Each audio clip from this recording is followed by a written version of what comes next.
and discuss some University of Alabama athletics with my colleague there at BamaOnline.com, Charlie Potter. Charlie, how are you doing? I'm doing good, man. Thanks for having me. Absolutely. Talked about it earlier in the first segment, but very interesting piece you've got up right now at BamaOnline.com, centering on third-year defensive lineman Christian Barmore, who, as we know, has flashed and has made some plays, tackles for loss, sacks, pass rush opportunities. He's been effective. Consistency has sort of eluded him to this point, but that's not all that uncommon for linemen in their first year or two. But I know you had an opportunity to speak with someone close to Christian, and sounds like that camp thinks this could be the breakout year for Christian Barmore. Yeah, I think a lot of people feel that way, especially with Raekwon Davis moving on to the NFL. And, you see all these videos on social media of guys working out and doing things on their own on top of what they're asked to do from Alabama. And, that led to me just reaching out and, his trainer / mentor, Troy Gore, was gracious enough with his time to discuss what they're doing. And one of the big things is, they're really focusing on technique and playing within a scheme, playing within a system. And I think that's one of the things that's really plagued Christian is just him having a better understanding of the defense. Nick Saban said it many times last year. The problem was that the problem was getting Christian to do the things that he needed to do relative to the rest of his teammates around him on defense. And, judging from, what Gore said, that's been a real focal point of this offseason training, this unprecedented offseason where they have a lot of time to spend together. And he's got that down pat, and this is a quote from him. He said he's ready to explode. So I think that's something that will excite Alabama fans because, Christian Barmore, whenever he was on the field and doing the right things, he was disruptive. He was explosive. And they need that space eater up front, that guy that can not only, take on blocks, but get off them and get to the quarterback, because that's going to help those linebackers run free, and that's something they didn't really have last year. So I think that's a role that he can fill if he can continue to have a better grasp of this defense. And from everything that I was told, it sounds like he does. In terms of a football season actually coming off, have we heard anything else from UA's perspective? I guess Greg Byrne here in the last day or so has made some comments that elicited a little bit of buzz. Where does that stand right now, do you think, Charlie?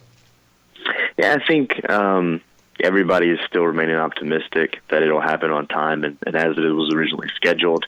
Greg Byrne spoke to during a Tide Pride virtual town hall. It's a mouthful, but he kind of touched on a variety of different topics, and of course, taking questions. A lot of it was him being asked about football season and how that would look, and basically, he's kind of in line with what Nick Saban has said and wants, and that they would like to have some kind of teaching period in July. And if that's the case, they would need to have some decisions made around early July into what that would look like and how the logistics of everything would be. So, you look at it, and he's talked about, some of the things that would maybe need to be changed or measures they would need to take. And, face masks inside the stadium would be something they would look at. And obviously maybe limited the capacity of the stadium. But right now they're hoping that they can have football season as is, at least in Tuscaloosa,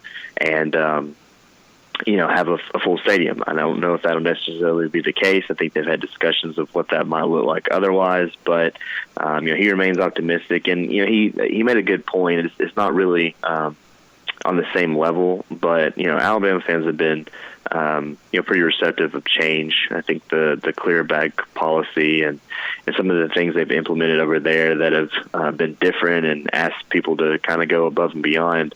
The fans have been receptive to that, and that's kind of just the new normal. And I don't think face masks will be something that'll be a permanent fixture inside of Bryant-Denny Stadium for the foreseeable future. But I think it could be, something that you have to do maybe for one season. And I think if people are wanting football season to be here, they'll do some of these necessary measures.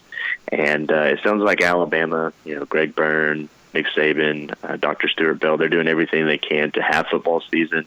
It just, now we just need to wait and see what that's going to look like, and I think they don't know that just yet. I know you've also been catching up with some former Alabama players during this downtime, most recently George Teague, who longtime Alabama fans, even if you're somewhat new to the scene from that perspective, you've probably been educated on the impact of George Teague and just that 1992 defense in general.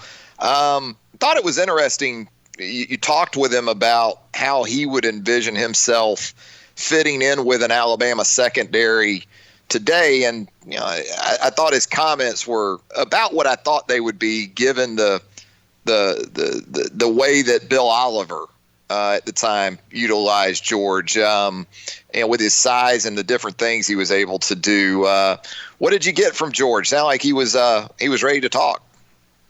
Yeah, I mean, I really like doing things like this. I know our readers enjoy it.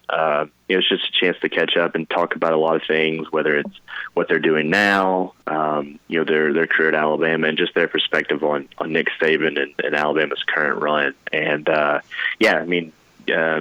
kudos to you for mentioning that question of how he would fit in today's defense. I know I asked you for your thoughts if you had any extra questions for him, and that had was to ask the old guy. And, Yeah.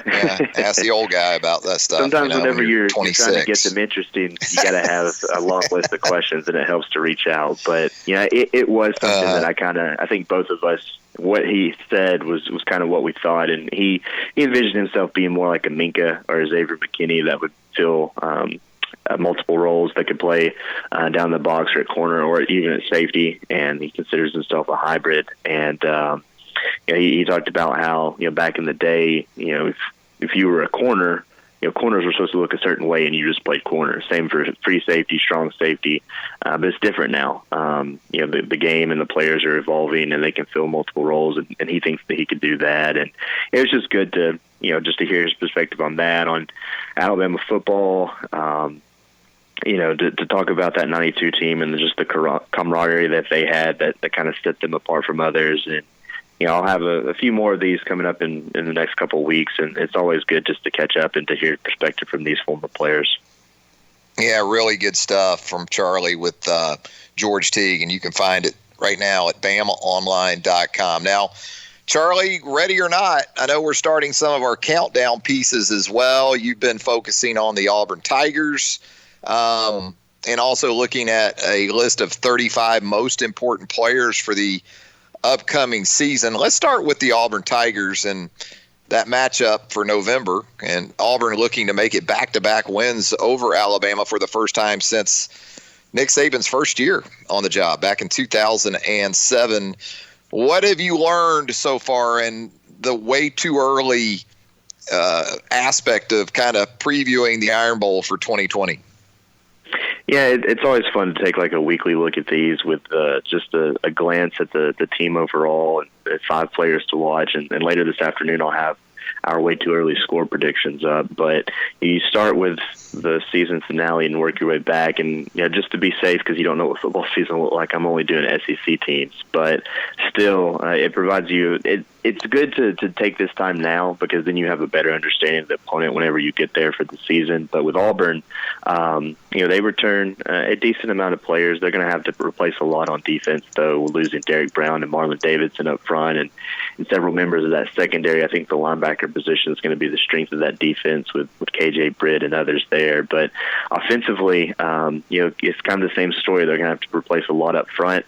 I think they only have one returning starter on the offensive line, and then you have a couple running backs leaving in Boobie Whitlow and Cam Martin. They're going to have some young guys step up there, and we all know that Auburn wants to run the football. But you got Bo Nix back. I think his top 3 receivers are back, including Seth Williams, a local kid from here. And, they're going to have a new offensive coordinator with Chad Morris, the former Arkansas head coach. So there's a lot of intrigue around just what Auburn will look like next year. I think it's still, it's the Iron Bowl. You got to throw everything out the window, but it helps that it's going to be in Tuscaloosa this season. But just starting with them, it gets people fired up. I know nobody really on our site wants to read about Auburn, but it creates a lot of discussion, and I think it's good for this time of year. Yeah, I mean, we got to have something to look forward to, and why not an Iron Bowl? Hey, Charlie, as always, we appreciate you taking the time here. Have a great weekend for whatever that means these days, right? Yeah, I'll try to figure out something to do tomorrow and then look forward to the Last Dance on Sunday. That's about it. There you go. Well, Charlie does great work there at BamaOnline.com. And if you